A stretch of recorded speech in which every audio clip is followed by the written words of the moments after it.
Shalom jemaat GBI Ekosisi Palu. Shalom. Kita bersyukur pada Tuhan, hari ini kita tidak berada di tempat yang lain, tetapi kita berada di rumah Tuhan. Kita rindu memberikan yang terbaik bagi Tuhan Yesus hari ini. Amin. Amin. Amin. Mari setiap kita yang bersyukur kepada Tuhan hari ini, kita kasih tepuk tangan yang meriah bagi Yesus. Haleluya. Haleluya. Mari saudaraku, siapkan hatimu, tundukkan kepalamu, kita akan satu di dalam doa. Oh haleluya Tuhan Yesus, haleluya Roh Kudus. Kami naikkan segala pujian, hormat, syukur dan kemuliaan. Sungguh layak bagi Engkau Tuhan. Sebab kami bersyukur kepadamu Tuhan, bahwa sampai saat ini Tuhan Yesus, kami masih boleh terus merasakan kebaikan Tuhan. Kami masih boleh terus merasakan kemurahan-Mu di dalam hidup kami. Untuk itu pada saat ini Tuhan Yesus, kami membuka hati kami seluas-luasnya dan selebar-lebarnya Tuhan, untuk Roh Kudus-Mu bekerja di dalam hidup kami Yesus. Kami mengundang Engkau Roh Kudus yang manis. Mari mengalir bersama kami Tuhan. Mari mengalir bersama kami Tuhan Yesus. Terima kasih Bapa yang baik. Berkati ibadah kami pada hari ini Tuhan. Kami percaya Engkau disenangkan Bapa. Amin. Terima kasih Tuhan Yesus. Kami kembalikan segala pujian, hormat, syukur, dan kemuliaan sungguh layak bagi Engkau Tuhan. Di dalam nama Yesus kami berdoa. Haleluya, haleluya. Amin. Amin. Oh, haleluya Yesus. Terima kasih. Haleluya Tuhan. Berada di dalam hadirat-Mu lebih berharga dari 1000 hari. Amin Yesus. Berada di dalam hadirat-Mu ada mujizat dan anugerah-Mu.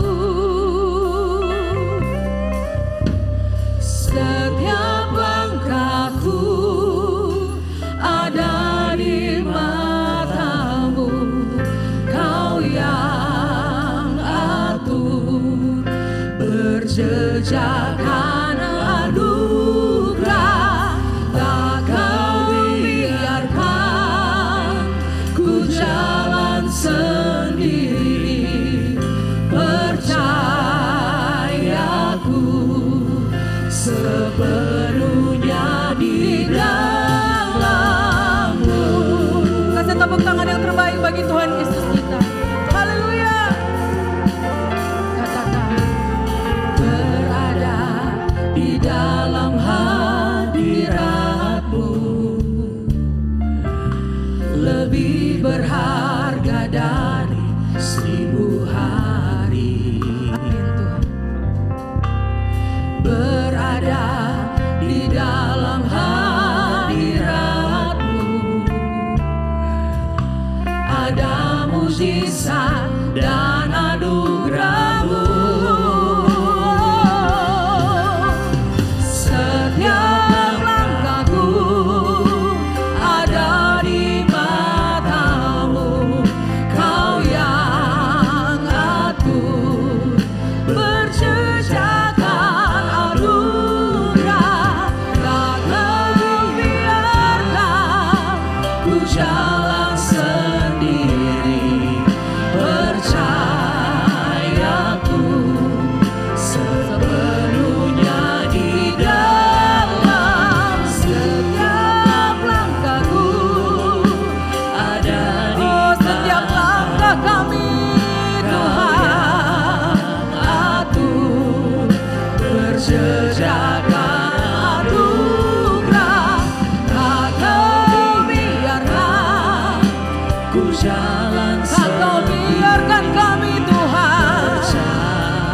Percayaku sepenuhnya di dalam-Mu.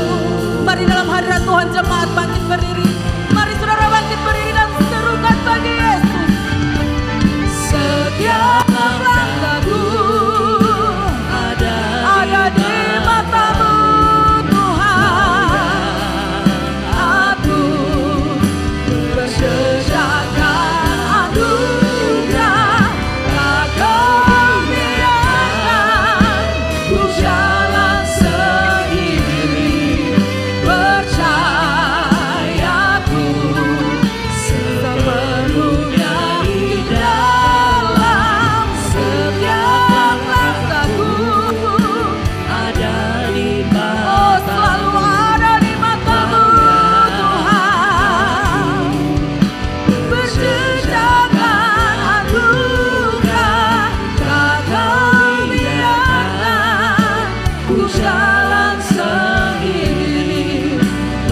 percayaku sepenuhnya di dalam-Mu. Percayaku, Percayaku sepenuhnya di dalam-Mu. percayaku Tuhan, Percayaku sepenuhnya di dalam-Mu. kasih tepuk tangan yang terbaik bagi Tuhan. Haleluya, Yesus Tuhan. Kami menyerahkan hidup kami sepenuhnya hanya ke dalam tangan-Mu Tuhan. Amin. Dan saat ini kami rindu lebih lagi bersuka cita bagi Engkau Yesus. Jemaat Tuhan yang rindu bersuka cita bagi Yesus, bersama-sama katakan amin. Kasih tepuk tangan yang terbaik bagi Tuhan. Haleluya. Sungguh indah hidup kami di dalam Engkau Tuhan.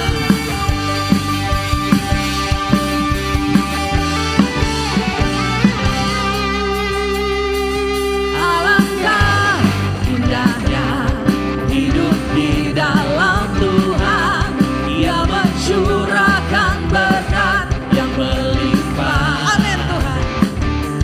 Alangkah indahnya jalan Ketika kita jalan bersama Tuhan, Dia memberikan kuasa untuk mari yang percaya katakan bagi Yesus.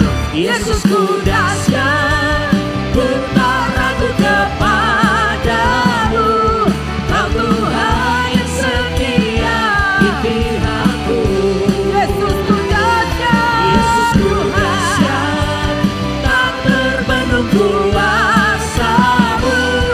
Kau yang terhebat, terbesar bagiku. Oh, terhebat Tuhan.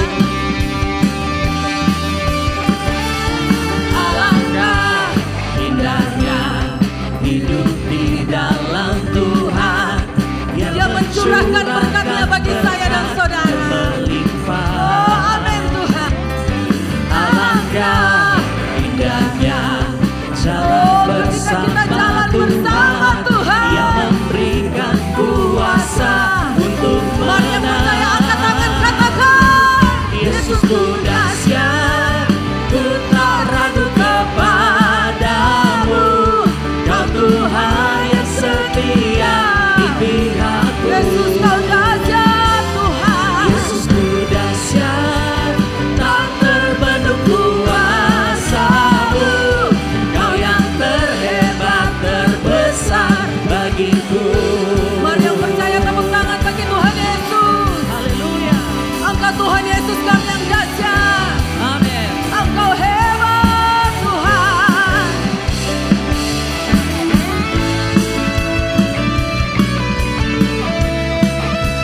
Kami bangga punya Allah seperti Engkau Tuhan. Sebab Engkau dahsyat dalam hidup kami. Yesusku dahsyat, ku tak ragu kepadamu.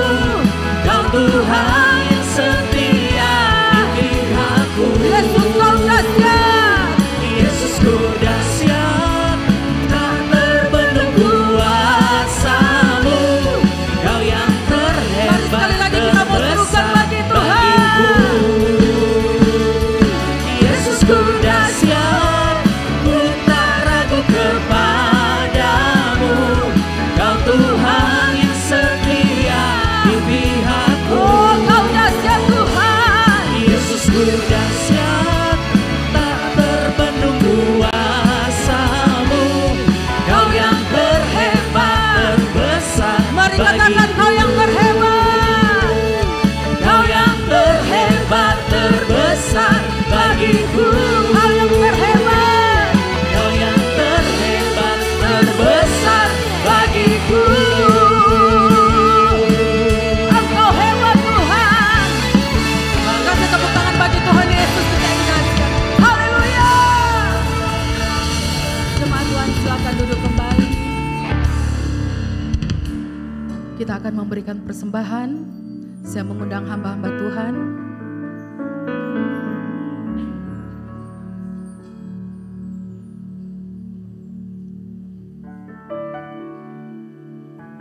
Sebelum kita menabur bagi pekerjaan Tuhan, mari kita satu dalam doa. Terima kasih Bapa yang baik, kami sungguh mengucap syukur kepadamu Tuhan. Jika sampai saat ini kami masih boleh menikmati kebaikan dan kemurahan Tuhan di dalam hidup kami. Untuk itu Tuhan Yesus, sebagai ungkapan syukur kami kepadamu, kami akan menabur bagi pekerjaan Tuhan.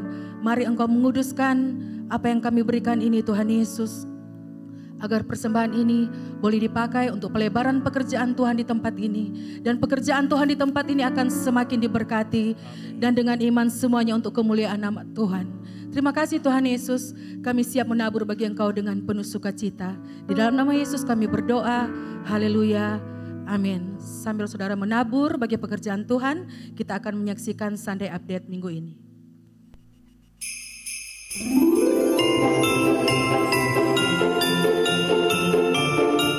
Shalom Jemaat Tuhan, jumpa lagi dalam Sunday Update minggu ini.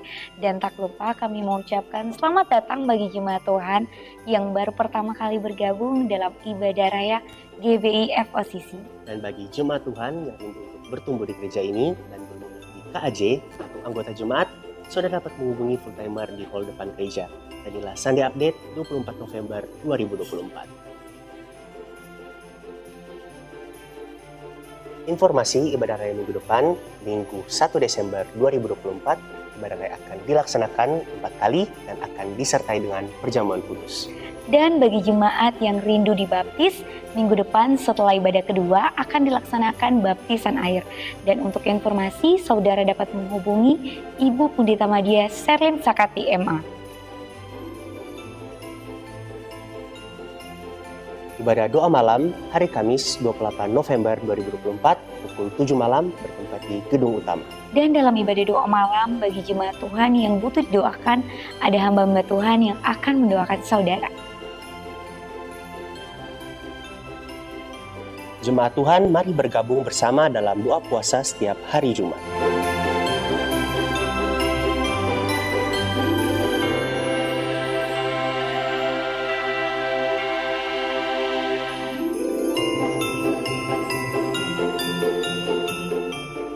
GBI FOCC akan merayakan Natal di bulan Desember bersama gereja cabang binaan yang ada di luar kota Palu. Bagi Bapak Ibu yang belum mengembalikan amplop persembahan Natal, dapat dimasukkan di kotak persembahan. Dan bagi Bapak Ibu yang membutuhkan amplop Natal, silakan menghubungi full timer di hall depan gereja. Dan inilah jadwal ibadah perayaan Natal di beberapa cabang binaan.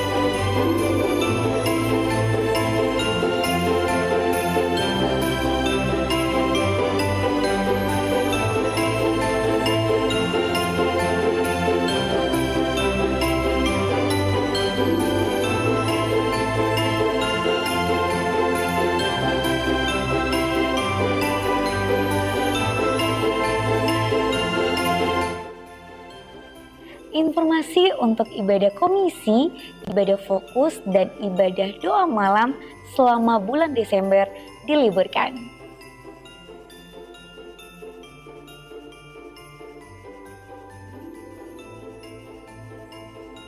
Bagi jemaat Tuhan yang akan memberikan persembahan kedua yang saudara berikan akan dipergunakan untuk pelayanan Komisi Pemuda dan Anak.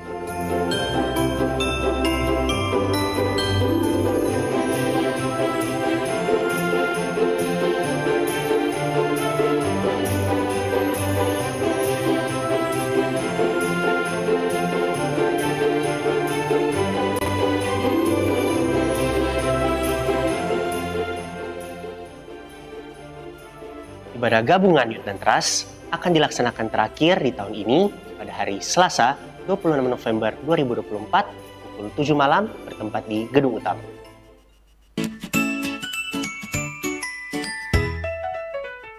Shalom FOCC Kids Christmas celebration is coming soon. Tema Natal FOCC Kids tahun 2024.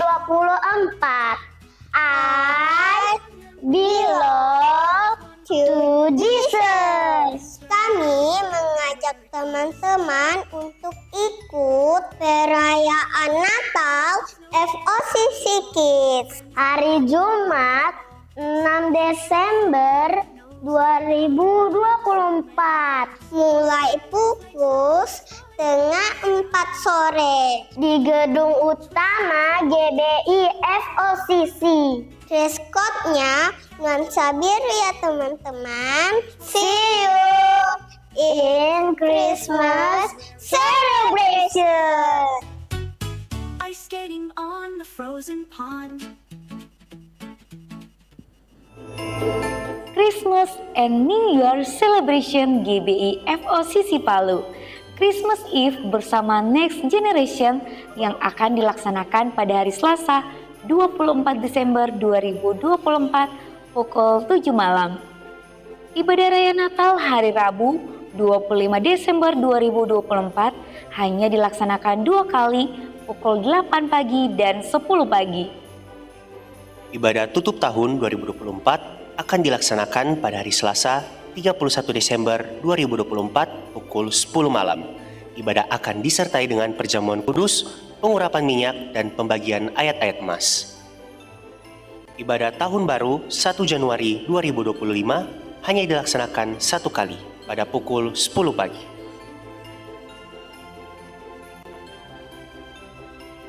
Demikianlah Senda Update minggu ini, dan untuk informasi lainnya, saudara dapat melihat di akun sosial media GBI FOCC. Selamat hari Minggu, Tuhan Yesus memberkati. Haleluya, puji Tuhan, kita sudah ada di minggu yang terakhir di bulan November. Bulan depan kita sudah di bulan yang terakhir di tahun 2024, semua karena anugerah Tuhan. Berapa banyak saudara yang menikmati kebaikan Tuhan, lambaikan tangan jemaat Tuhan. Kasih tepuk tangan bagi Tuhan kita yang baik, haleluya. Kita mau bawa hati kita bersyukur sama Tuhan pada siang hari ini. Mari mulai terhubung dengan Tuhan, saya rindu kita menyembah sejenak. Katakan, Tuhan Engkau baik dalam hidupku. Terima kasih buat kebaikan-Mu. Dengan apa kan kami balas Tuhan? Segala kebaikan-Mu bagi kami.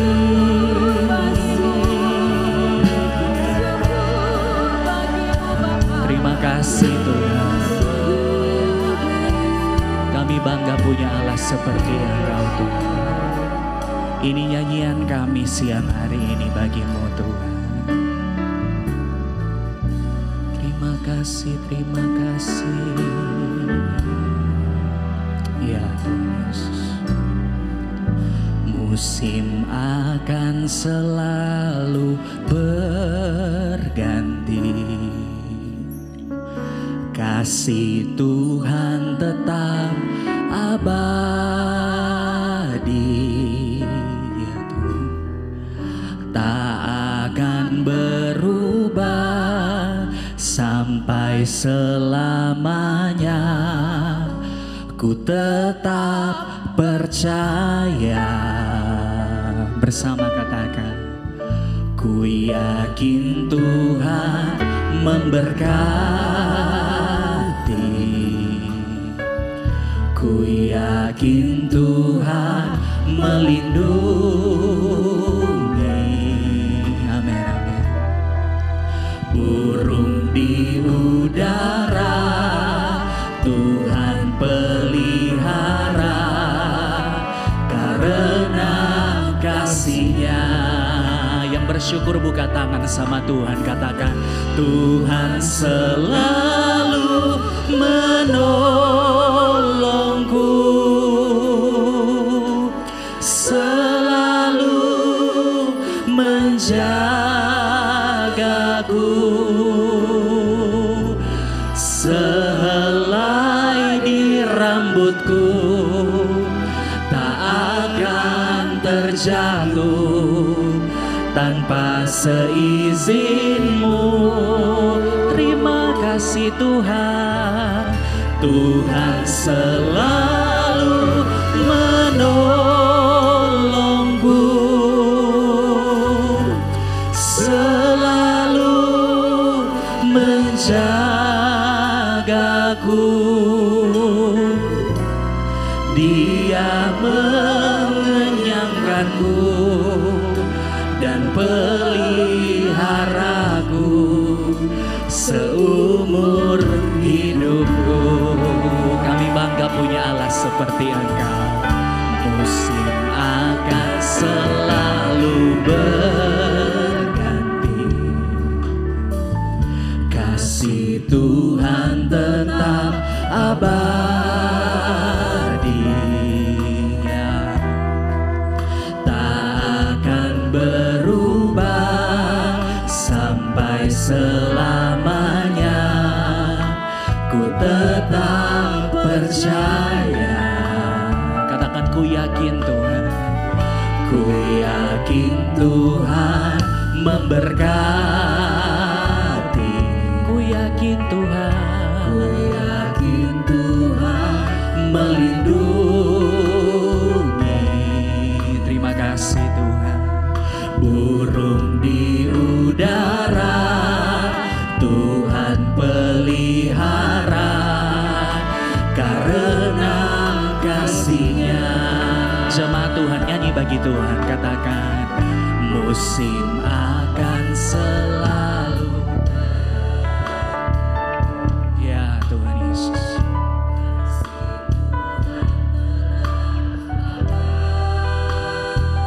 Tidak pernah berubah dalam hidup kami Tuhan.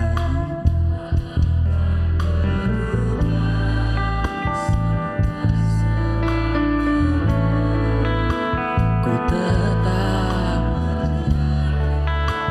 ku yakin Tuhan, ku yakin Tuhan. Ini percaya kami sama Tuhan.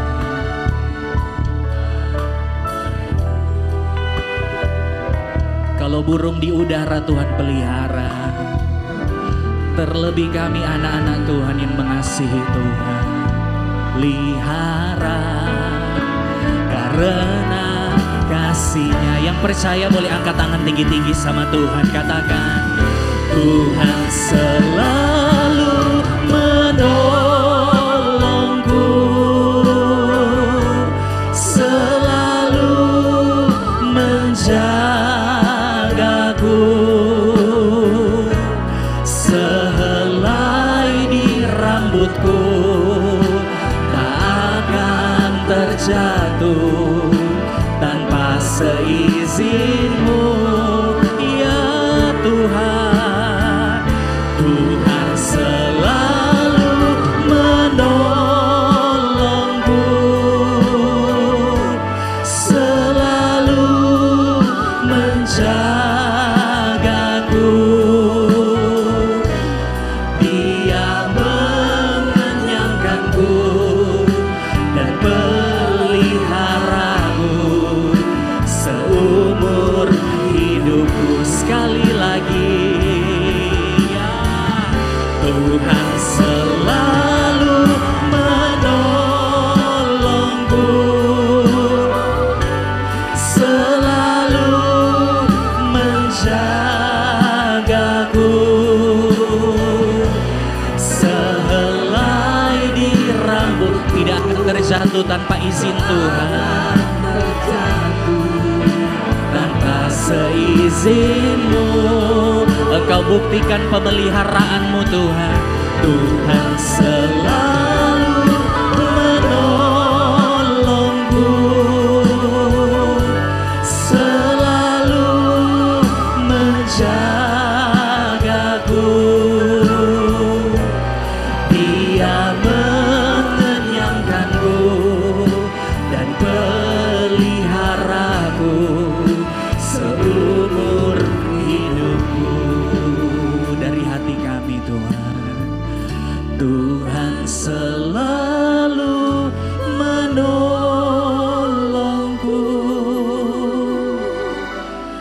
selalu menjagaku.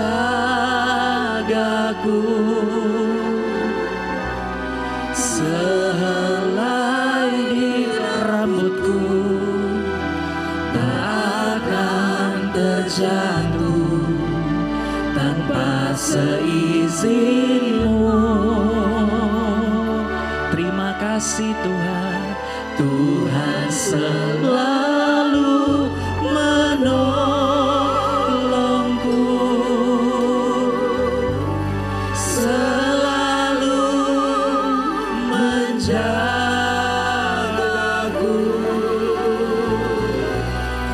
Dia mengenyangkanku dan peliharaku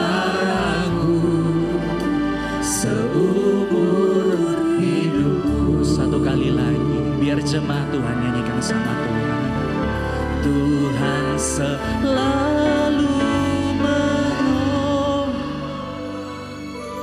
Ya Tuhan Yesus, selalu menjaga. Ya Yesus, sehelai rambutku tak akan terjatuh tanpa seizinmu. Ya Tuhan, Tuhan selalu menolongku,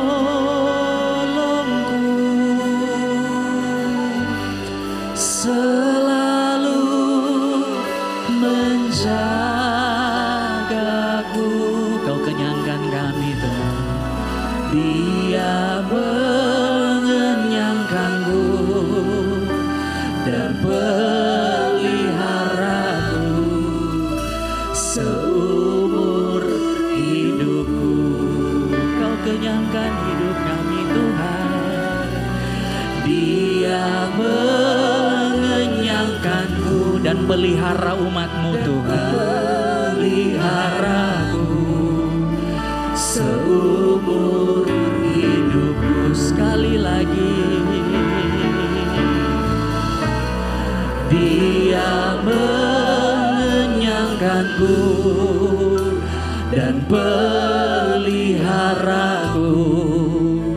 seumur hidupku. Kasih tepuk tangan bagi Tuhan kita yang baik, yang merasakan pemeliharaan Tuhan. Boleh sembah Tuhan, katakan terima kasih buat pemeliharaan-Mu.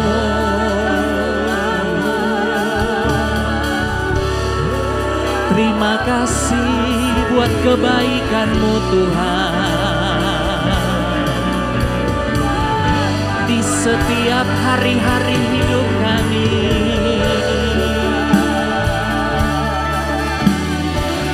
sepanjang umur hidup kami, Kau pelihara kami Tuhan. Tidak pernah Kau biarkan kami sendirian. Kau selalu ada bagi kami. Ya, mari sembah Tuhan, sembah.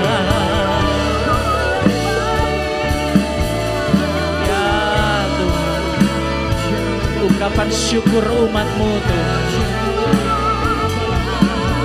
Kau pelihara kami sepanjang tahun ini Tuhan. Dengan apa kan kami balas kebaikan-Mu? Dengan apa kan kami balas kesetiaan-Mu bagi kami Tuhan? Sembah Tuhan, sembah Tuhan, ya. Engkau disenangkan pagi hari ini Tuhan. Diberkatilah Engkau Tuhan, diberkatilah nama-Mu. Haleluya, haleluya, ya. Terus sembah Tuhan,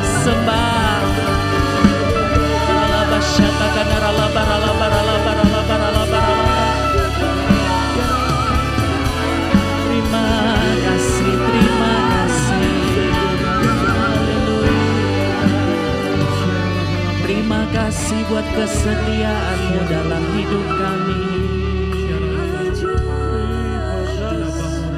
Terima kasih buat pemeliharaan-Mu Tuhan.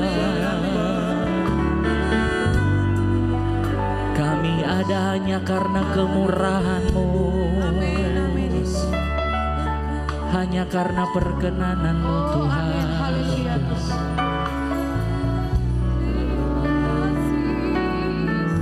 Terima kasih.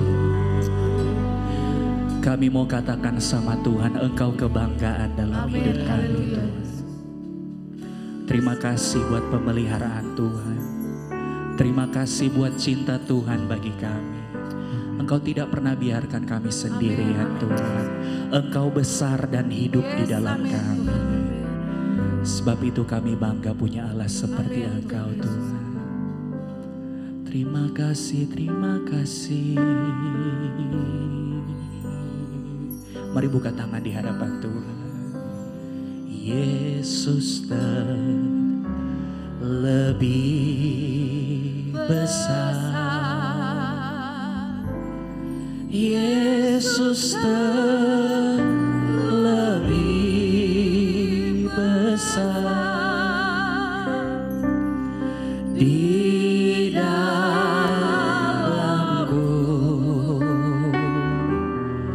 di dalamku, katakan Yesus Engkau besar. Yesus yang lebih besar. Yesus lebih besar. Yang hidup di dalam kami Tuhan. Di dalamku selama-lamanya. Sambil angkat tangan jemaat Tuhan nyanyi buat Tuhan. Yesus lebih.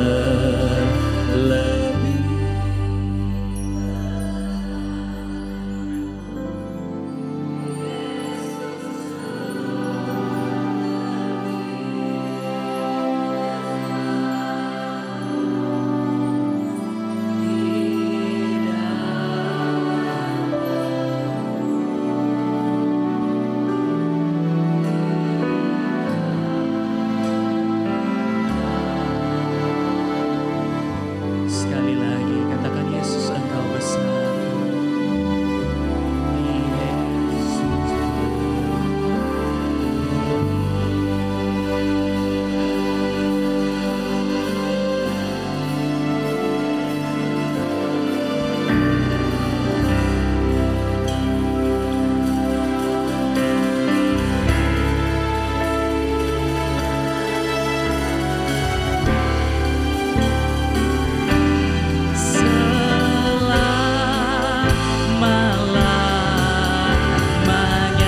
Kita bangkit berdiri umat Tuhan, angkat tangan tinggi-tinggi. Yesus yang lebih besar. Oh, Yesus lebih besar.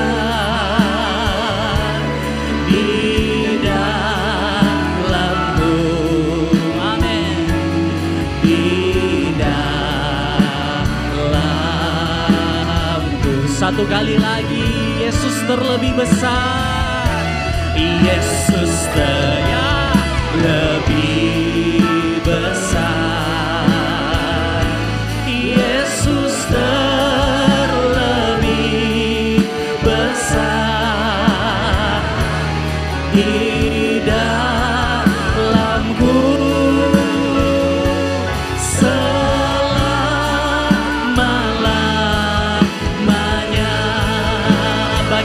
segala pujian bagi Dia, segala pujian, hormat serta syukur kekal selamanya bagi Dia, segala pujian, hormat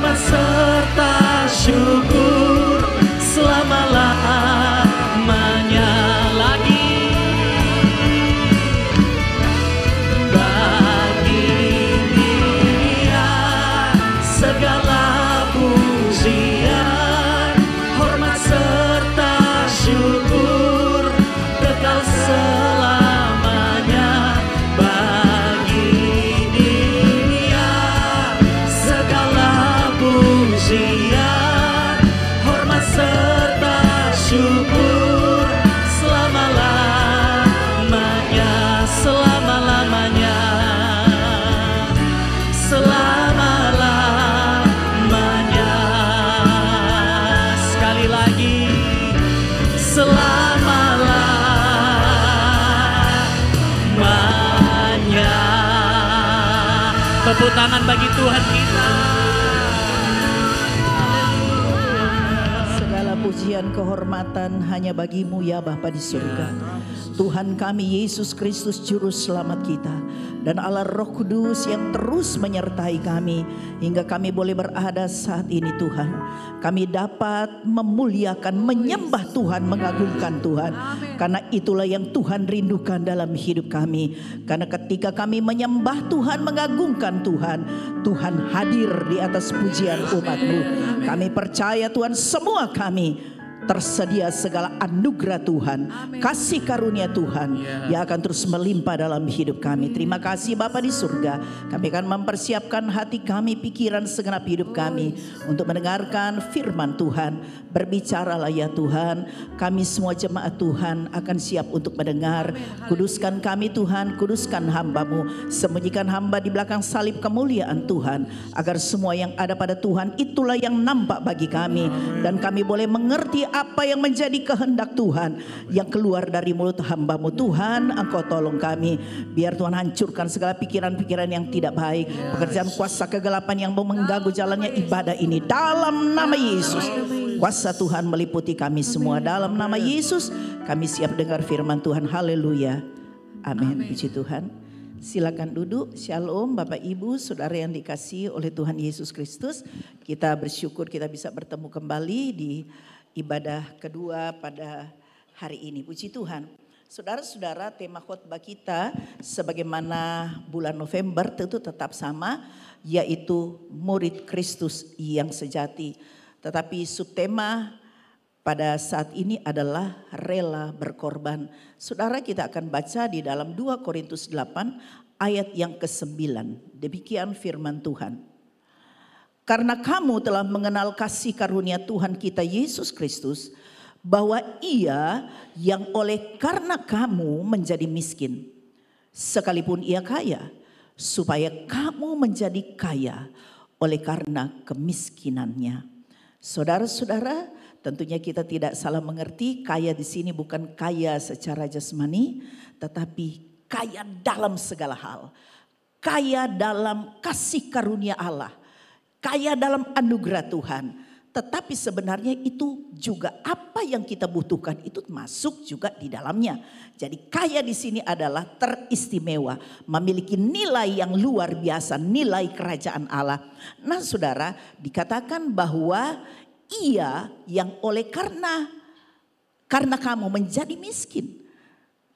Walaupun Ia kaya, ya saudara-saudara, Tuhan itu punya semuanya. Dia menciptakan alam semesta. Dia menciptakan kita semua yang ada di alam ini. Bahkan di bumi ini, saudara pun adalah miliknya. Itulah sebabnya saudara-saudara, kekayaannya dia tinggalkan itu menjadi miskin, menjadi tidak berarti untuk menyelamatkan saudara dan saya manusia berdosa. Saudara yang dikasihi oleh Tuhan Yesus Kristus, di sini dikatakan murid Kristus yang sejati. Apa sih artinya sejati? Sejati itu artinya murni, asli, original. Saudara-saudara yang dikasihi oleh Tuhan, kalau ada yang murni, ada yang sejati, berarti ada yang asli, berarti ada yang palsu, bukan? Saudara yang dikasihi oleh Tuhan. Itulah sebabnya mungkin di sini saudara-saudara yang pria-pria, bapak-bapak pernah mengikuti seminar pria sejati. Tentu saudara-saudara yang sudah pernah mengikuti sudah tahu apa artinya pria sejati. Nah, saya mau jelaskan sedikit bahwa pria sejati itu dalam era modern sekarang ini sering diukur berdasarkan apa yang terlihat dari luar. Kalau menurut ukuran dunia, pria sejati itu mungkin penampilan keren. Penampilan itu mantap, macho. Mungkin ada six pack-nya.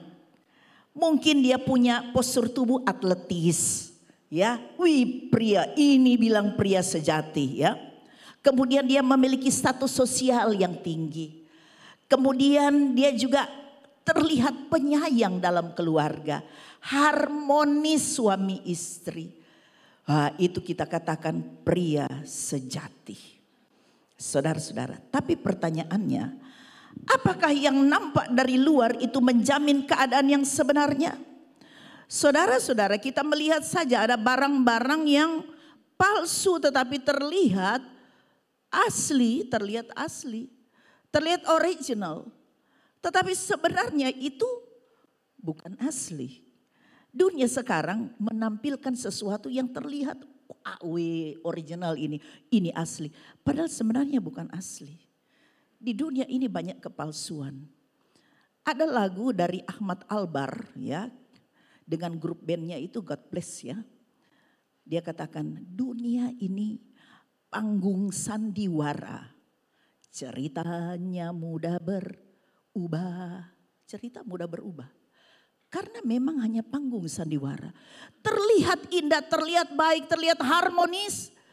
Ya, suaminya terlihat pria sejati. Tetapi saudara, belum tentu di dalamnya seperti apa. Saudara, saya sungguh-sungguh merasa kaget. Beberapa waktu yang lalu, tentu saudara mungkin sudah banyak melihat.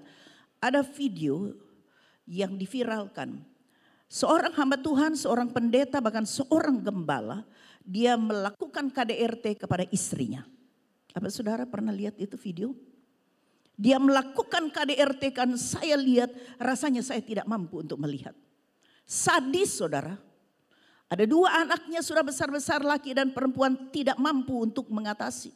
Sebab anak-anaknya juga sudah ditekan dari sejak kecil. Untuk betul-betul takut kepada ayahnya.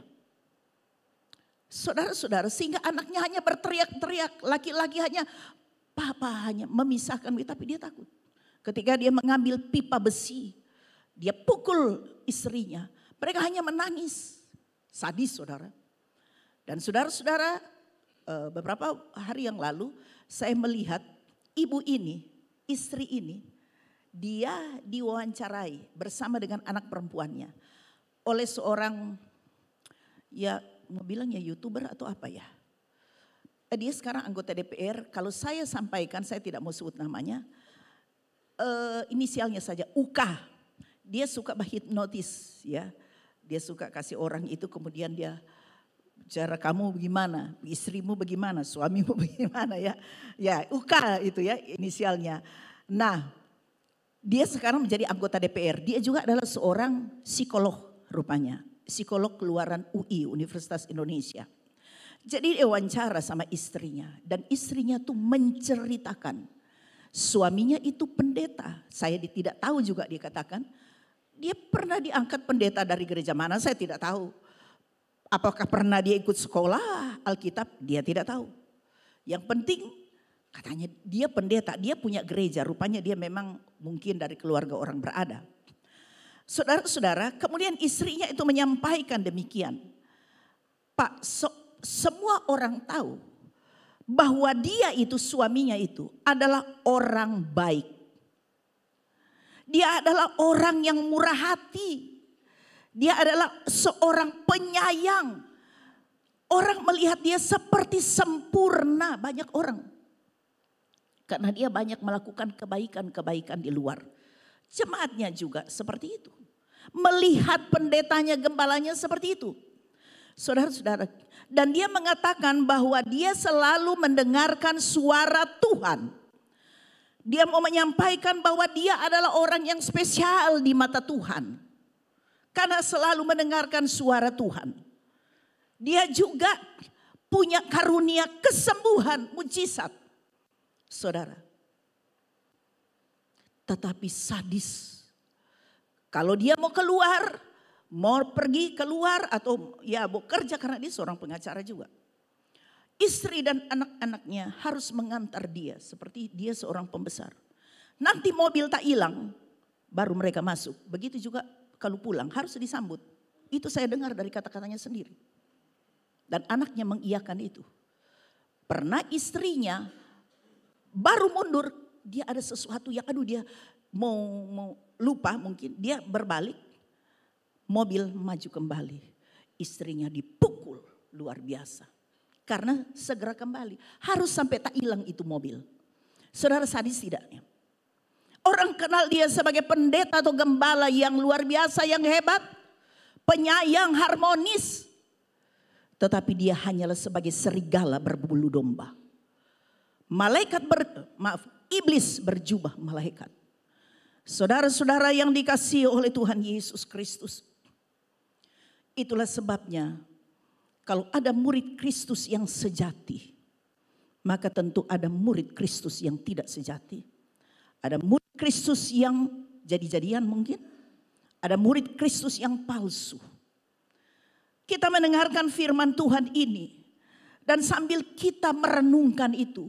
Dan mengintrospeksi diri. Karena yang memang Tuhan kehendaki adalah supaya kita menjadi murid Kristus yang sejati. Karena murid Kristus yang sejati memiliki karakteristik.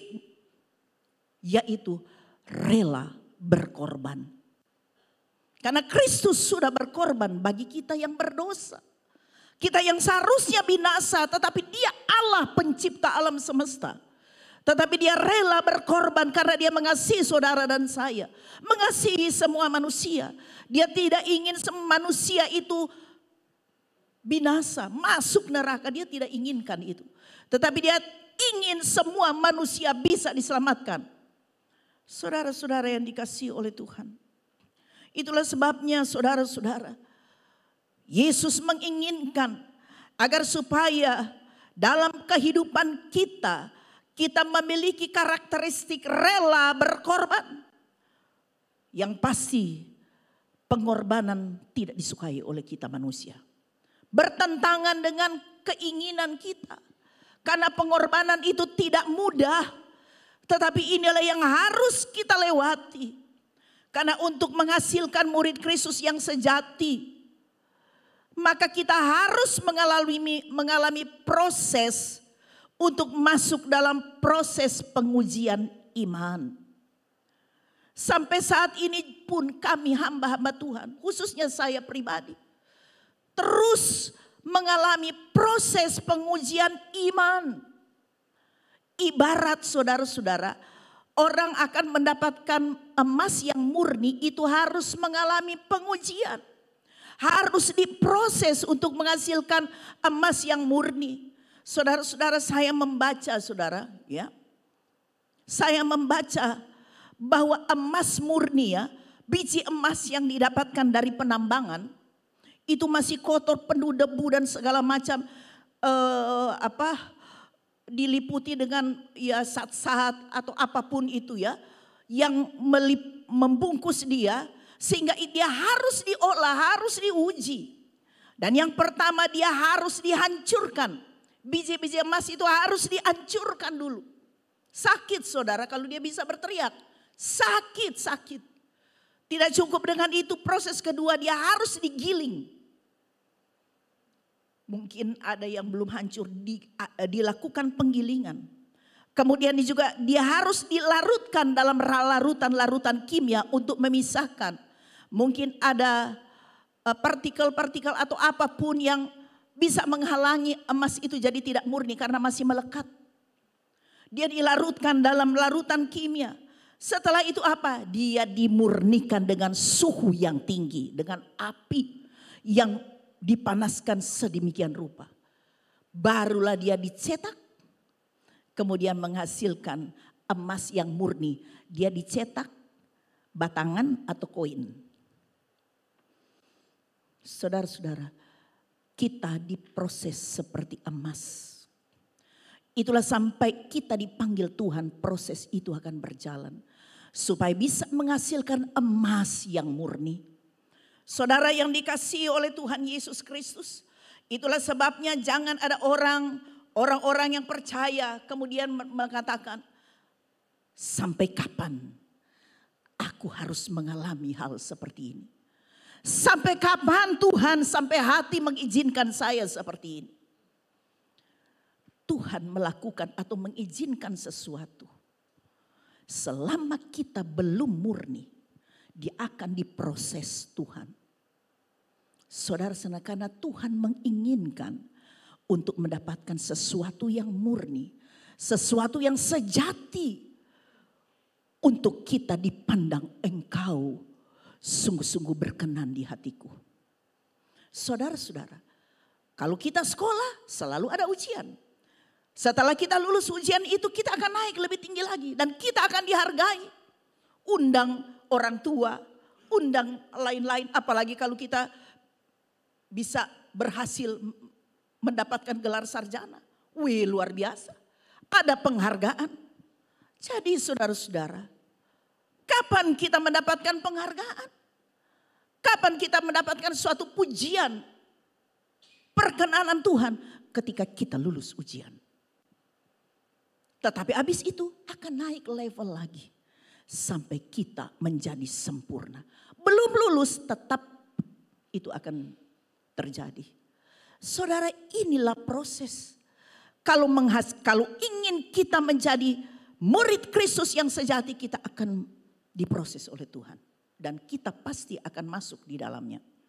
Saudara yang dikasihi oleh Tuhan Yesus Kristus. Saya teringat saudara, perumpamaan Tuhan Yesus tentang seorang janda yang selalu dia pergi ke hakim ya untuk dibenarkan. Lukas 18 ayat 1 sampai 8, saya baca secara cepat. Yesus mengatakan suatu perumpamaan kepada mereka untuk menegaskan bahwa mereka harus selalu berdoa dengan tidak jemu-jemu. Katanya dalam sebuah kota ada seorang hakim yang tidak takut akan Allah dan tidak menghormati seorang pun. Dan di kota itu ada seorang janda yang selalu datang kepada hakim itu dan berkata, belalah aku terhadap lawanku. Beberapa waktu lamanya hakim itu menolak. Tetapi kemudian ia berkata dalam hatinya, walaupun aku tidak takut akan Allah dan tidak menghormati seorang pun, namun karena janda ini menyusahkan aku, baiklah aku membenarkan dia. Supaya jangan terus saja ia datang dan akhirnya menyerang aku. Kata Tuhan, camkanlah apa yang dikatakan hakim yang lalim itu, hakim yang jahat. Tidakkah Allah akan membenarkan orang-orang pilihannya yang siang malam berseru kepadanya? Dan adakah ia mengulur-ngulur waktu sebelum menolong mereka? Ayat 8, perhatikan apa kata Yesus. Aku berkata kepadamu, ia akan segera membenarkan mereka. Akan tetapi, saudara perhatikan kata-kata Yesus. Jika anak manusia itu datang, adakah ia mendapati iman di bumi? Saudara-saudara yang dikasihi oleh Tuhan. Pertanyaan Tuhan Yesus inilah merupakan pertanyaan retoris yang tidak perlu dijawab. Tetapi ini Yesus mengungkapkan itu oleh karena sebuah keprihatinan. Dan ungkapan kesedihan Yesus tentang keadaan iman dari orang-orang percaya. Iman dari murid-murid Kristus, apakah mereka bisa setia sampai ke akhir? Apakah ketika Yesus datang didapati mereka memiliki iman yang sejati? Itu merupakan keprihatinan Yesus. Dan kata-kata Yesus sampai sekarang itu masih relevan untuk kita renungkan dalam kehidupan kita semua. Apakah ketika Yesus datang, ketika anak manusia itu datang sebagai hakim yang adil, sebagai raja di atas segala raja, kemudian kita didapati tetap memiliki iman kepada Tuhan, memiliki iman yang sejati. Kita ini tetap menjadi pengikut-pengikut atau murid Kristus yang sejati, ataukah kita murid Kristus yang palsu saja? Saudara yang dikasihi oleh Tuhan, apakah nanti ketika Kristus datang pada kedua kali atau sebelum Yesus datang, kita dipanggil Tuhan, kemudian kita didapati kita memiliki iman yang sesungguhnya kepada Tuhan, iman yang sejati. Saudara yang dikasihi oleh Tuhan Yesus Kristus, menjadi murid Kristus yang sejati, sekali lagi saya mau katakan, kita harus memiliki iman yang sejati. Iman bukan saja percaya sesaat. Oleh karena pada kondisi-kondisi atau situasi tertentu kita memiliki iman, kepercayaan kepada Tuhan. Nanti kalau keadaannya baik-baik semua, baru kita memiliki iman, kita percaya, oh Tuhan menolong saya. Saudara-saudara, tetapi bagaimana ketika kita diperhadapkan dengan situasi yang mungkin sangat tidak menyenangkan dalam hidup kita. Yang mungkin saja kita bisa mengalami jalan buntu. Mungkin saja kita menghadapi sebuah masalah yang berat. Masalah rumah tangga, masalah pekerjaan, usaha, masalah apapun. Saudara-saudara, bagaimana? Apakah kita tetap bertekun dalam iman dan pengharapan kepada Tuhan Yesus? Ini menjadi pertanyaan bagi kita. Karena Yesus sudah mengatakan, adakah aku mendapatkan iman di bumi ketika aku datang pada kali yang kedua? Jadi saudara, untuk menjadi murid Kristus yang sejati, kita harus bisa rela berkorban. Sekali lagi, berkorban tidak mudah saudara. Sangat tidak mudah. Saya merasakan, saya sama dengan saudara. Saya masih manusia. Saudara yang dikasihi oleh Tuhan. Tetapi firman Tuhan selalu akan menyempurnakan kita. Bukan hanya jemaat, tetapi hamba-hamba Tuhan harus terus disempurnakan. Agar supaya bisa mengajar kebenaran kepada jemaat Tuhan. Saudara, Lukas 13 ayat 22 sampai 24. Apa yang Tuhan Yesus katakan? Kemudian Yesus berjalan keliling dari kota ke kota dan dari desa ke desa sambil mengajar dan meneruskan perjalanannya ke Yerusalem. Dan ada seorang yang berkata kepadanya, Tuhan, sedikit sajakah orang yang diselamatkan? Ini ada pertanyaan. Jawab Yesus kepada orang-orang di situ, berjuanglah untuk masuk melalui pintu yang sesak itu. Sebab aku berkata kepadamu, banyak orang akan berusaha untuk masuk, tetapi tidak akan dapat. Saudara-saudara yang dikasihi oleh Tuhan, menjadi orang percaya, menjadi orang Kristen, bukan sekedar orang Kristen tetapi menjadi murid Kristus yang sejati. Itu ibarat kita sedang berjuang untuk masuk melalui pintu yang sesak itu atau pintu yang sempit. Saudara, pintu yang sempit itu melambangkan jalan menuju kehidupan yang kekal. Saudara-saudara, dan itu memang tidak mudah. Itu membutuhkan pengorbanan. Kalau kita berjalan pintu besar, pintu yang luas, tere-tere. Tapi coba itu pintu, coba di sini saja. Saudara, misalnya ini terbuka. Kemudian saudara satu kali mau masuk. Saudara harus ada pengorbanan, silakan ya. Ya pasti ada pengorbanan di situ. Saudara-saudara, ini membutuhkan pengorbanan, iman yang kuat dan ketaatan. Ketaatan kepada apa? Kepada firman Tuhan. Firman Tuhan ini adalah pedoman untuk kita menjalani kehidupan masuk dalam pintu yang sempit. Firman Tuhan adalah manual book sebagai petunjuk untuk kita bisa menjalani kehidupan kita selama di dunia ini. Tanpa firman Tuhan kita sesat, saudara. Saudara yang dikasihi oleh Tuhan Yesus Kristus. Itu sebabnya saudara, Tuhan Yesus pernah berkata di dalam Injil Matius pasal 22 ayat 14. Tuhan Yesus berkata, banyak yang dipanggil. Maaf, Matius. Sebab banyak yang dipanggil tetapi sedikit yang dipilih. Saudara-saudara, Rasul Paulus pernah berkata, ya, keselamatan itu, kerjakanlah keselamatan itu dengan takut dan gentar. Kita berpikir, aduh rasanya kita tidak bisa. Bisa selama kalau kita sungguh-sungguh percaya kepada Yesus. Ada kasih karunia Allah yang dia karuniakan bagi kita. Untuk kita bisa menghadapi semuanya. Tidak ada alasan kita tidak bisa. Kasih karunia Tuhan, itulah Roh Kudus yang akan memberikan kekuatan, memberikan kepada kita kemampuan. Bukankah saudara pernah mungkin membayangkan, bisa ya kita melalui misalnya gempa, kita bisa kuat ya sampai saat ini. Waktu mengalami COVID, bisa ya saya bisa keluar, saya bisa tetap kuat. Bukan karena kekuatan saudara dan saya, tetapi kasih karunia Tuhan yang bekerja dalam hidup saudara. Itulah sebabnya ketika kita sungguh percaya kepada Yesus, kasih karunia Allah akan bekerja melalui Roh Kudus-Nya. Kita akan mampu untuk melakukannya. Saudara-saudara yang dikasihi oleh Tuhan. Itulah sebabnya Tuhan Yesus berkata, berjuanglah untuk masuk pintu yang sempit, berjuang.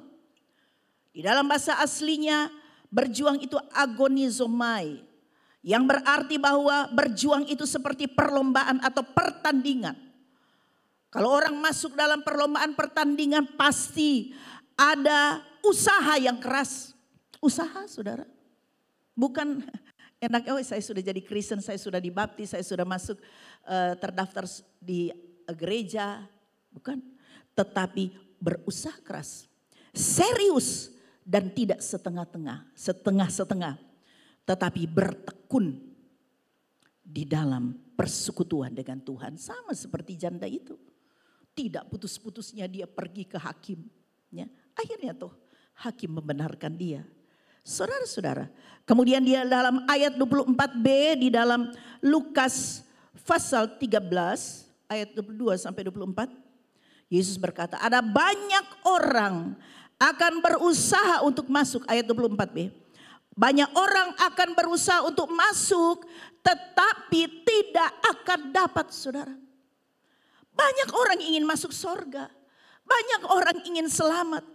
Ya, berarti mereka ingin masuk ke pintu yang sempit. Tetapi tidak dapat. Saudara-saudara, saya mau katakan sesuai dengan firman Tuhan.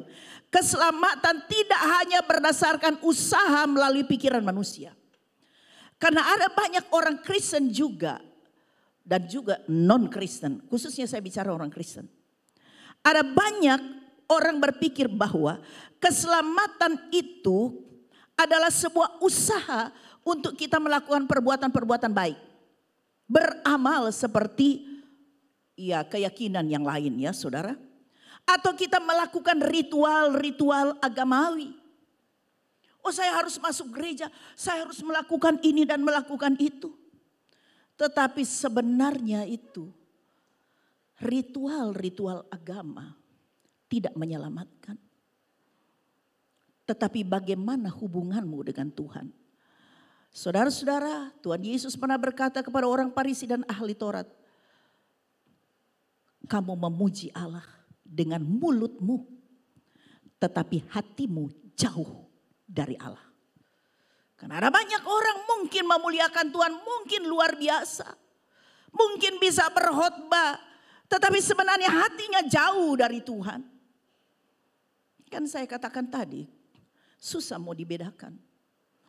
Itulah sebabnya saudara-saudara kita harus mengerti firman Tuhan. Yang Tuhan inginkan sebagai murid Kristus yang sejati. Bagaimana hubungan kita dengan Tuhan, iman kita itu seperti apa? Saudara-saudara, jadi bukan dengan perbuatan-perbuatan baik atau ritual-ritual agama. Itu semua merupakan usaha-usaha superficial. Usaha-usaha di permukaan kelihatan hebat. Tapi keselamatan itu membutuhkan iman dalam Kristus. Tidak ada seorang pun sampai kepada Bapa kecuali melalui Yesus Kristus. Iman dalam Kristus dan pertobatan saudara. Kita harus bertobat setiap hari, kita harus bertobat. Dosa kita, dosa asal itu memang sudah dihapus, sudah diampuni. Tetapi setiap hari kita seringkali kalah karena kita masih hidup di dalam daging. Itulah sebabnya perlu ada pertobatan setiap hari. Termasuk saya perlu pertobatan.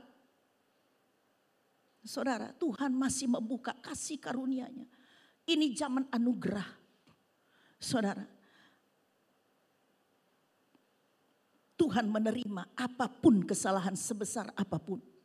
Tuhan mengampuni kita. Pertobatan itu penting. Dan juga bagaimana hubungan pribadi kita dengan Tuhan. Bukan hanya terlihat di gereja saja. Tetapi ketika kita di rumah, bagaimana hubungan pribadimu dengan Tuhan? Dalam pekerjaan saudara, dalam usaha-usaha saudara, dimanapun saudara berada. Apakah Tuhan masih yang terutama dalam hidup saudara? Ataukah hal-hal yang lain yang saudara pikirkan sehingga saudara melupakan Tuhan? Saudara yang dikasihi oleh Tuhan, ada 3 hal yang saya mau sampaikan pada siang hari ini. Ya, murid Kristus yang sejati akan bisa meresponi panggilan yang pertama, panggilan untuk menyangkal diri dan pikul salib. Lukas 9 ayat 23. Lukas 9 ayat 23 Tuhan Yesus berkata, katanya kepada mereka semua, setiap orang yang mau mengikut aku, ia harus menyangkal dirinya, memikul salibnya setiap hari dan mengikut aku. Saudara-saudara, 3 kali disebut dalam kitab Injil. Injil Matius, Markus, dan Lukas. Berarti ini penting, tidak bisa tidak saudara. Kalau kita mau mengikut Yesus, kita harus menyangkal diri. Menyangkal diri itu berarti kita harus melepaskan ego kita. Melepaskan kehendak pribadi kita, itulah penyangkalan diri. Saudara-saudara, saya dan saudara punya ego. Biasanya kalau kita tersinggung saudara, kita marah. Karena ego kita terganggu. Betul ya saudara? Kita sering karena ego. Karena harus memenuhi ego kita, keinginan pribadi kita. Nah, penyangkalan diri itu adalah sebuah keputusan untuk tidak hidup demi keinginan kita, ego kita atau ambisi pribadi. Tetapi menyerahkan pada kehendak Tuhan. Karena itulah yang merupakan sikap kerendahan hati kita untuk mendahulukan Tuhan, untuk mengutamakan Tuhan daripada kepentingan kita pribadi. Mungkin satu saat kita ingin sekali mendapatkan itu. Kita ingin sekali mempunyai hal itu. Daging kita ingin sekali. Tetapi kehendak Tuhan itu tidak boleh. Firman Tuhan ingatkan kita, itu tidak baik, itu dosa, itu tidak berkenan kepada Tuhan. Saudara, disinilah berani tidak kita menyangkal diri. Kita ingin melakukan sesuatu, kita ingin itu saudara, karena keinginan kita. Tetapi akhirnya kita batalkan, kita lebih taat pada apa kata Tuhan, apa kata firman Tuhan. Sebaliknya, kita tidak ingin melakukan itu. Kita tidak ingin melakukan sesuatu. Karena kita pikir itu merugikan saya. Ngapain saya harus melakukan itu? Ngapain saya harus memberikan itu? Karena itu saya akan rugi.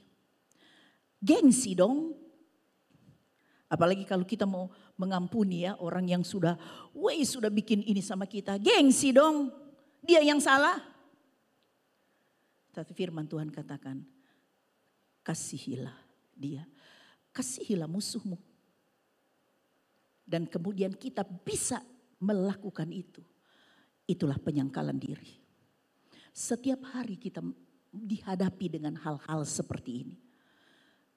Saudara, dan memang itu tidak mudah. Tetapi itulah syarat menjadi murid Kristus yang sejati, iman yang sejati. Saudara yang dikasihi oleh Tuhan. Pikul salib. Salib itu adalah simbol penderitaan. Salib itu simbol kematian. Tetapi salib itu adalah simbol juga kemuliaan. Saudara yang dikasihi oleh Tuhan Yesus Kristus. Pikul salib itu berarti kita rela untuk menghadapi segala keadaan yang mungkin saja menyakitkan kita. Itu namanya pikul salib. Karena di sana ada penyangkalan diri. Tetapi kita mau taat, tetap mau taat. Itulah karakteristik dari seorang murid Kristus yang sejati. Saya katakan tadi, sekalipun mungkin dia jatuh bangun. Tetapi kasih karunia Allah akan bekerja terus dalam hidupnya. Akan memampukan dia. Karena Tuhan tahu kerinduan kita. Supaya kita bisa menjadi murid Kristus yang sejati. Itulah sebabnya saya katakan murid Kristus yang sejati. Dia akan meresponi panggilan untuk menyangkal diri dan memikul salib. Saudara, hal yang kedua. Murid Kristus yang sejati harus bisa meresponi panggilan untuk mengasihi. Saudara, meresponi panggilan untuk mengasihi. 1 Yohanes 4 ayat yang ke-20. Firman Tuhan berkata demikian. Jikalau seorang berkata, aku mengasihi Allah, dan ia membenci saudaranya, maka ia adalah pendusta. Karena barang siapa tidak mengasihi saudaranya yang dilihatnya, tidak mungkin mengasihi Allah yang tidak dilihatnya. Ini logika saudara. Ini masuk akal. Bagaimana kita mau mengasihi Allah yang tidak kita lihat. Tetapi orang-orang yang ada di sekitar kita. Saudara kita ini bukan hanya berbicara soal saudara sekandung atau saudara ada hubungan darah. Tetapi saudara-saudara itu sebenarnya orang-orang yang ada di sekitar kita.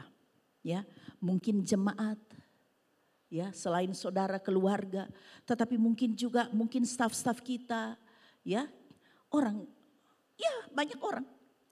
Kalau kita tidak bisa mengasihi mereka, tidak mungkin kita bisa mengasihi Allah. Sekalipun kita di gereja kita angkat tangan sambil menangis, tetapi Tuhan tahu bahwa engkau kasihnya belum sempurna. Nah itulah yang sedang Tuhan bentuk kehidupan kita. Untuk menjadi sama seperti Kristus. Sekalipun itu berat. Sepanjang kita tidak bisa mengasihi. Sepanjang itu juga ujian akan terus. Yang sama, ujian yang sama. Sampai kita lulus. Ketika kita lulus. Pasti ada apresiasi dari Tuhan. Saudara yang dikasihi oleh Tuhan Yesus Kristus. Hukum Tuhan itu lebih tinggi dari hukum Taurat.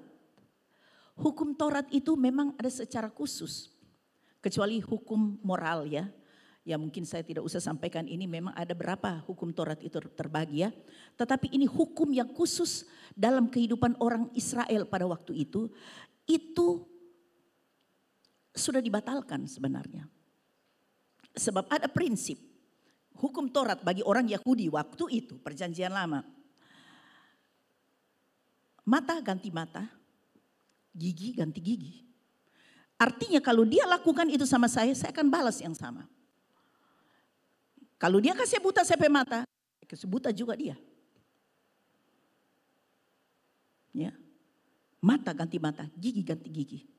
Kalau dia kasih rontok, saya gigi. Saya juga kasih rontok DP gigi. Masalahnya dia masih ada gigi tidak?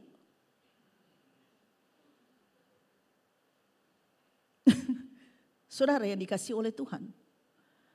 Seperti itu. Pembalasan lebih kejam dari perbuatan itu kan ada istilah. Tetapi Yesus mengajarkan. Hukum Kristus mengajarkan. Kasihilah musuhmu. Kalau musuhmu lapar, beri dia makan. Kalau musuhmu haus, beri dia minum. Saudara-saudara, jangan balas kejahatan dengan kejahatan. Tetapi balaslah kejahatan dengan kebajikan. Mudah itu saudara, gampangkah itu? Tidak gampang. Tetapi itulah yang Tuhan tuntut. Untuk kita menjadi murid Kristus yang sejati. Saya katakan tadi, mungkin kita jatuh bangun. Tetapi Tuhan akan memimpin kita dengan kasih karunia-Nya. Sehingga satu saat kita akan bisa melakukan itu. Karena Tuhan tidak pernah memerintahkan sesuatu yang tidak bisa kita lakukan. Bisa. Nah saudara-saudara yang dikasihi oleh Tuhan. Dan hal yang ketiga, yang terakhir. Murid Kristus yang sejati akan meresponi panggilan untuk mengenal Kristus lebih dalam lagi. Filipi 3 ayat 10. Firman Tuhan berkata, yang ku kehendaki ialah mengenal dia dan kuasa kebangkitannya dan persekutuan dalam penderitaannya. Kan kita tidak mau mengenal ini. Dan kuasa dalam penderitaannya, di mana aku menjadi serupa dengan dia dalam kematiannya. Saudara-saudara, inilah yang menjadi kehendak Tuhan. Sebagai murid Kristus yang sejati, kita dipanggil atau meresponi panggilan untuk bisa mengenal Kristus lebih dalam lagi. Saudara, mengenal Kristus, mengenal Tuhan lebih dalam lagi, tidak hanya bergantung pada pengetahuan intelektual. Saudara-saudara, bukan karena kita sudah memiliki gelar akademis, S1 sampai S3 kita sarjana teologi atau master teologi atau doktor teologi, maka itu sudah cukup. Maka kita dikatakan, oh dia sudah mengenal Tuhan lebih dalam lagi. Tidak saudara, walaupun itu penting. Saudara-saudara, saya mengingatkan pengetahuan-pengetahuan teologi S3 Jika kita merasa cukup sebatas itu, kita sudah mengenal Tuhan. Maka kita akan bisa seperti orang Farisi dan ahli Taurat. Orang Farisi pintar, hukum Taurat dia hafal. Tetapi kerjanya cuma menghakimi orang.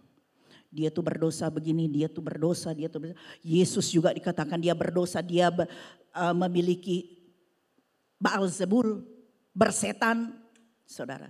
Saudara di sekarang ini banyak sekali hamba-hamba Tuhan yang pintar, saudara. Pendeta-pendeta yang pintar. Sehingga mereka berapologet. Di medsos saudara lihat toh. Saya setuju kalau berapologet misalnya ada ajaran-ajaran yang sesat seperti Kristen progresif dan lain sebagainya. Memang ada ajaran-ajaran itu perlu ada apologet. Orang-orang pintar ya, orang-orang pintar yang akan mengcounter itu. Tetapi ada karena dia sudah merasa dia sudah pintar, dia sudah pengalaman, maka dia menggunakan itu untuk menghakimi gereja lain. Menghakimi hamba-hamba Tuhan. Dia sudah mengambil posisi Tuhan untuk bisa menjatuhkan seseorang secara personal. Saudara-saudara, saudara lihat saja. Bahkan menyesat-nyesatkan gereja karismatik. Mereka tidak percaya karunia-karunia roh, bahasa roh. Saudara-saudara, menyesatkan katanya. Orang yang bicara Roh Kudus adalah orang yang paling tidak tahu Roh Kudus katanya. Saudara, tidak semua. Memang saya harus akui ada pengajaran yang terlalu berlebihan. Tetapi bukan berarti pengajaran tentang Roh Kudus, karunia-karunia roh tidak ada ditulis kok. Saudara-saudara yang dikasih oleh Tuhan, terlalu pintar angkuh jadi sombong. Saudara, saya harus mengatakan ini. Menjadi sombong. Jadi sudah gampang sekali hakimi. Ini tidak betul, ini sesat, ini pendeta model begini. Itu urusannya dengan Tuhan. Saudara yang dikasih oleh Tuhan. Itulah sebabnya saudara-saudara, untuk mengenal Tuhan lebih dalam lagi tidak cukup dengan memiliki gelar. Tetapi juga harus mencakup sebuah pengalaman pribadi dalam proses yang panjang. Pengalaman pribadi dengan Tuhan harus kita jalani proses yang panjang, lebih lama lagi kalau orang sekolah. Sampai dia dapat doktor teologi, lebih lama lagi. Saudara-saudara, dan bagaimana orang itu membangun hubungannya dengan Tuhan. Saudara-saudara, proses ujian yang dialami Ayub. Saudara tahu? Kurang apa? Ujiannya luar biasa, berat saudara. Yang dialami oleh Ayub. Penderitaan yang Tuhan izinkan kepada Ayub itu luar biasa. Sehingga dia pernah berkeluh kesah. Seolah-olah Tuhan itu tidak adil. Orang kafir kok tidak begitu. Orang fasik tidak begitu. Kenapa aku? Salah apa aku? Memang Tuhan berkata dia jujur, dia saleh. Dia melakukan apa yang baik. Dia orang yang suka beramal, berbuat yang baik. Kenapa aku seperti ini Tuhan? Sampai dia mengutuki hari lahirnya. Saudara yang dikasihi oleh Tuhan Yesus. Tetapi saudara, pada akhirnya ketika dia bertemu dengan Tuhan dalam penderitaan. Saudara catat, dalam penderitaan kita, dalam proses ujian, kita kalau kita tabah kita pasti akan ketemu dengan Tuhan. Dalam arti kita akan bisa melihat Tuhan itu seperti apa. Kalau kita tabah. Apa yang dikatakan oleh Ayub pasal 42 ayat yang kelima. Apa yang dikatakan Ayub? Hanya dari kata orang saja aku mendengar tentang engkau. Sebelumnya memang dia cuma dengar Tuhan itu dari kata orang. Tetapi sekarang mataku sendiri memandang engkau. Dari pergumulannya dia bisa melihat, oh begitu Tuhan ya. Baru dia bisa kenal Tuhan dengan secara dalam. Sebelumnya dia hanya tahu, tetapi sekarang dia mengenal siapa Tuhan itu. Sehingga ayat yang ke-6 dia katakan, oleh sebab itu aku mencabut perkataanku. Dan dengan menyesal aku duduk dalam debu dan abu. Dia cabut semua perkataan-perkataan yang dia anggap itu benar. Dia anggap itu bisa meyakinkan Tuhan, menggugah Tuhan. Dia cabut itu semua. Dan kemudian dia bertobat, saudara. Apa yang terjadi? Firman Tuhan mencatat, dikembalikan hartanya 2 kali lipat. Dia dapat anak lagi, hilang 10. Tuhan kasih 10. 3 anak perempuannya paling cantik di seluruh wilayah di mana dia berada. Saudara yang dikasihi oleh Tuhan Yesus. Orang yang pengenalannya lebih dalam lagi akan sadar siapa dirinya. Dan dia akan mengenal siapa Tuhannya. Dia akan bisa mengenal hati Tuhan. Karena itu sebagai ayat yang terakhir. Filipi 3 ayat 7 sampai yang ke-9. Di sini Rasul Paulus berkata, tetapi apa yang dahulu merupakan keuntungan bagiku, sekarang ku anggap rugi karena Kristus. Malahan segala sesuatu ku anggap rugi karena pengenalan akan Kristus Yesus Tuhanku lebih mulia daripada semuanya. Oleh karena dialah aku telah melepaskan semuanya itu dan menganggapnya sampah. Supaya aku memperoleh Kristus.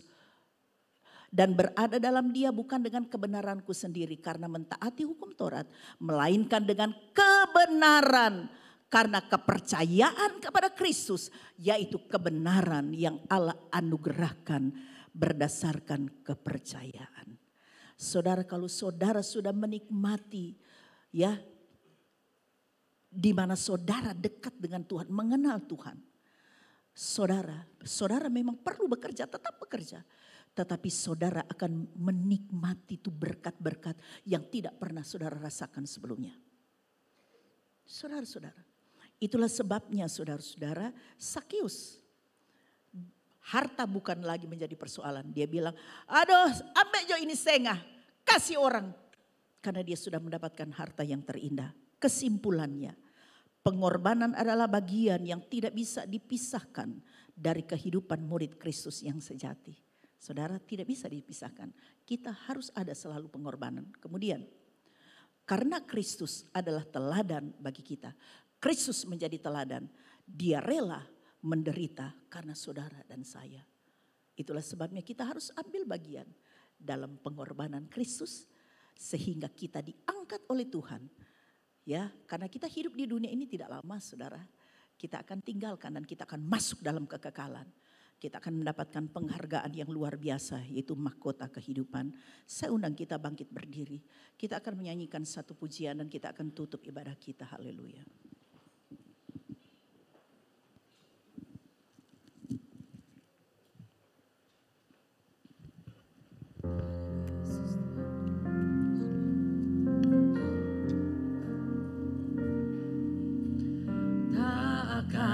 Pernah ku sesali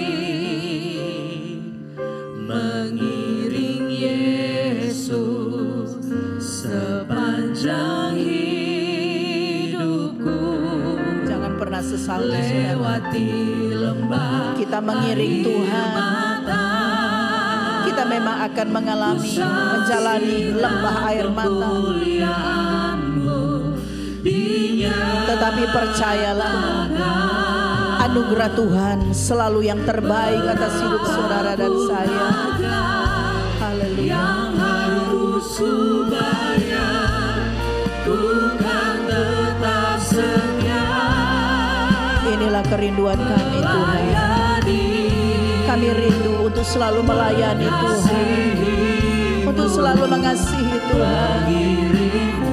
Kami akan terus mengiringi Tuhan seumur hidup kami Tuhan. Terima kasih. Ku pegang teguh sampai ku dapat mahkota melayani, mengasihimu, mengiringmu seumur hidupku. Ya Tuhan, inilah doa kami Tuhan. Kami percaya janji-Mu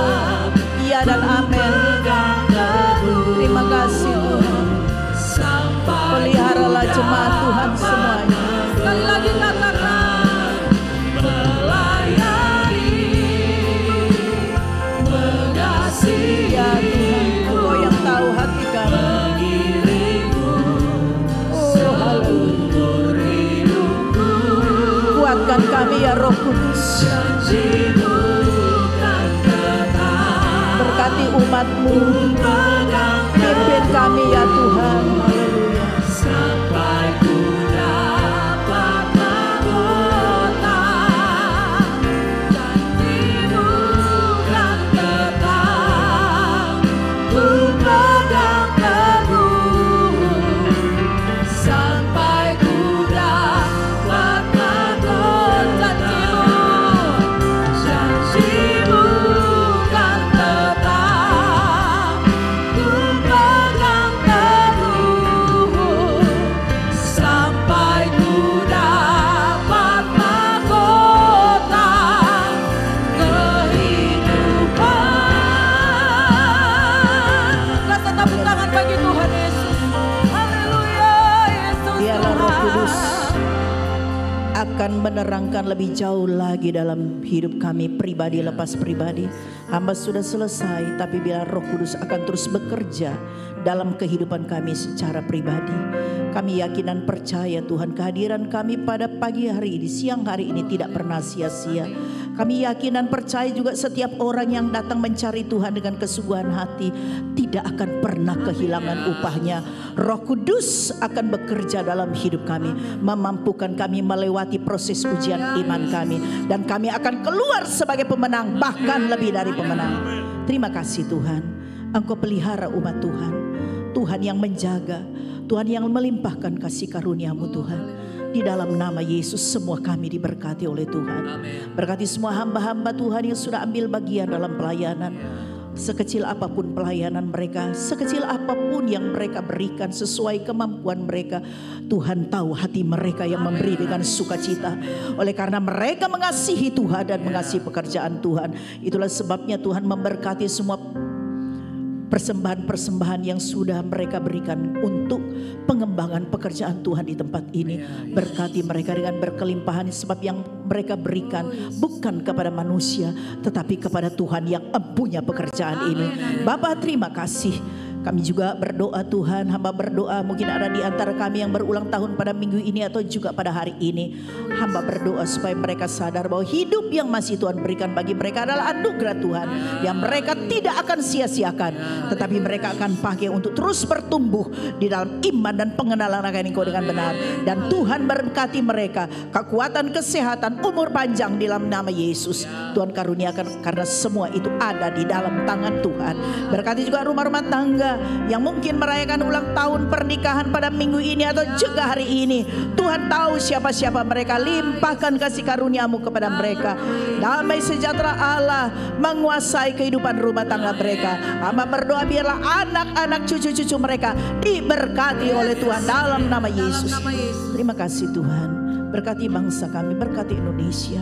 Tuhan, minggu depan kami akan mengambil keputusan untuk dapat memilih calon pemimpin di daerah-daerah kami, khususnya di Kota Palu dan Sulawesi Tengah. Berikan kepada kami hikmat Tuhan, agar kami dapat memilih yang seturut dengan kehendak Tuhan. Tuhan, jangan kami memilih hanya untuk kepentingan pribadi, tetapi kami memilih agar supaya pemimpin yang akan naik adalah pemimpin yang sungguh-sungguh melakukan keadilan, yang memberikan kebebasan untuk kami bisa beribadah. Injil-Mu bebas diberitakan di seluruh tanah air kami, bahkan di daerah-daerah kami. Kami ada kebebasan untuk beribadah. Tuhan, terima kasih. Kemuliaan hanya bagi-Mu. Berkati juga ibadah sebentar Tuhan, biar Tuhan Yesus yang dipermuliakan dan seluruh umat Tuhan terpelihara dalam kasih karunia Tuhan. Mari saudara angkat tanganmu. Mari sekali lagi kita bersyukur. Terima kasih. Haleluya. Terima kasih Yesus. Terima kasih Roh Kudus. Haleluya. Haleluya. Haleluya. Terima kasih Tuhan. Tuhan memberkati Engkau dan melindungi Engkau. Tuhan menyinari Engkau dengan wajah-Nya dan memberikan Engkau kasih karunia. Tuhan menghadapkan wajah-Nya kepadamu dan memberikan Engkau damai sejahtera. Sebab itu saudaraku yang dikasihi oleh Tuhan Yesus, Marilah kita pulang bersama-sama dengan berkat rahmat dari Allah Bapa, yaitu di dalam nama Tuhan kita Yesus Kristus. Persekutuan dengan kuat kuasa Roh Kudus akan senantiasa menyertai kita semua, senantiasa memelihara dan melindungi kita, menguatkan kita setiap saat, serta memberkati kita semua mulai saat ini sampai Tuhan Yesus datang kembali. Haleluya. Yang percaya katakan sama-sama dengan iman. Amin. Selamat siang. Tuhan Yesus memberkati kita semua.